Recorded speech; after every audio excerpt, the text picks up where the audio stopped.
We're going to move into some Monday Night Football props, okay? First, now I guess there's 2 Monday night games, but you're going with Minnesota and the Eagles Monday night props. We got a new Caesar Sportsbook promo for us here on the Power Hour, up to $1,250 risk-free on your first bet.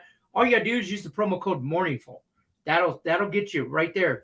Get you to $1,250. Use the link in the description of the video. You click on it. Boom, pang, pow, get you right signed up. But before I tell you about that, before we get into that, week pass for Scott Rickenbach is only $99. Picksandparlays.net/Scott. Guys, crushing it in football, 13-6 overall. What was I got it right here. 8-3 on the season, right, in college football. Yes. I'm getting my numbers all mixed up, but there's value here, folks. Yeah, and long term, it's the NFL that has really been my strength. So, and of course, we're just getting into week 2 of the season and looking forward to that. So, yeah, no, I appreciate it, Lenny, and ready for a big season for sure. Let's talk some props here. I'm going to bring them on the screen here. You got Dalvin Cook over 69.5 rushing yards. A.J. Brown over the receiving yards. We technically don't have a number when we're filming this on Friday, so we don't have a number exactly for that, but we like it over. I think you're good there as far as that number comes out. And Jalen Hurts over in the passing yards. What's your thought on this? How'd you come up with these 3, I guess? Sure. So first off, with Cook and the rushing yards, one of the things, the Eagles ended up giving up a lot of rushing yards to your Lions, and no disrespect. I mean, Detroit looked good in that game, and so let's call it like it is. I mean, the Lions looked pretty solid in that game, but they piled up a bunch of rushing yards, and now the Eagles, they lost one of their defensive ends in that game. He's out for the season. I think it was a torn ACL. That's not going to help the run defense either, and the Vikings, they're going to want to run pretty heavy here to keep the Eagles defense honest. And then of course they'll look to beat them through the air. And we saw Cook get plenty of touches in the first game. So I think we're going to see more of the same here. And for sure, Minnesota's looking at what Detroit did to pile up all that yardage on the ground. They're going to do the same thing and pound and ground here with Cook, in my opinion. And I think we got a pretty fair number here. Yeah, I agree. Jalen Hurts, I think, is a good number as well. Talk to me a little bit about that one. Yes, so that one, it kind of ties into the other one too with Brown as far as going over on the receiving yards. But the Eagles, it was pretty amazing that they have a lot of options through the air now. They really do, but they were really heavy going to Brown in the first game.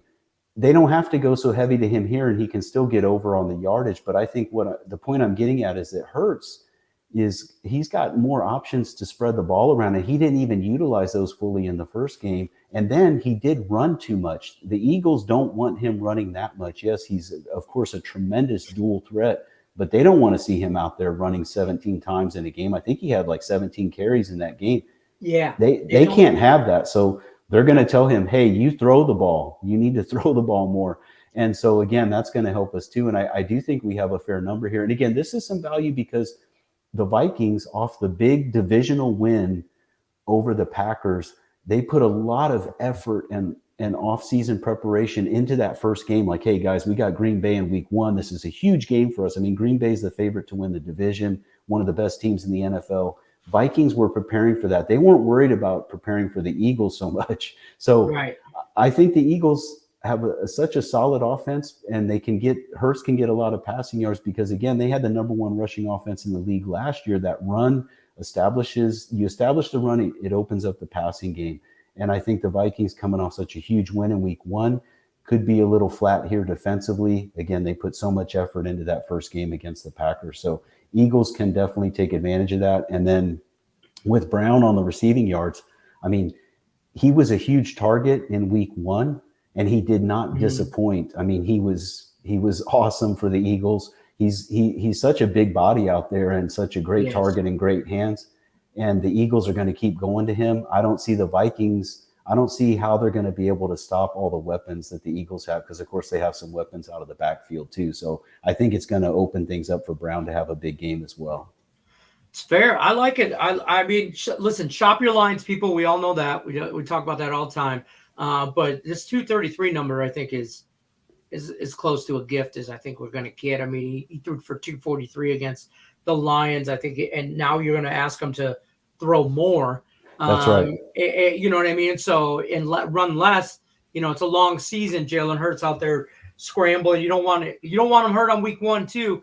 We saw what happened to Chargers quarterback Justin Herbert. He wasn't scrambling, he wasn't running, but the last thing you want is a injury type situation early in the season. For sure. Scott Rickenbach, I appreciate you stopping by. As always, it's a pleasure. I got to remind everybody, don't forget to like, subscribe, ring the bell for notifications. Until next Friday, Scott, we'll see you on the next time around, my friend. Thanks so much, Lenny. Have a great weekend, everybody. All right. Take care.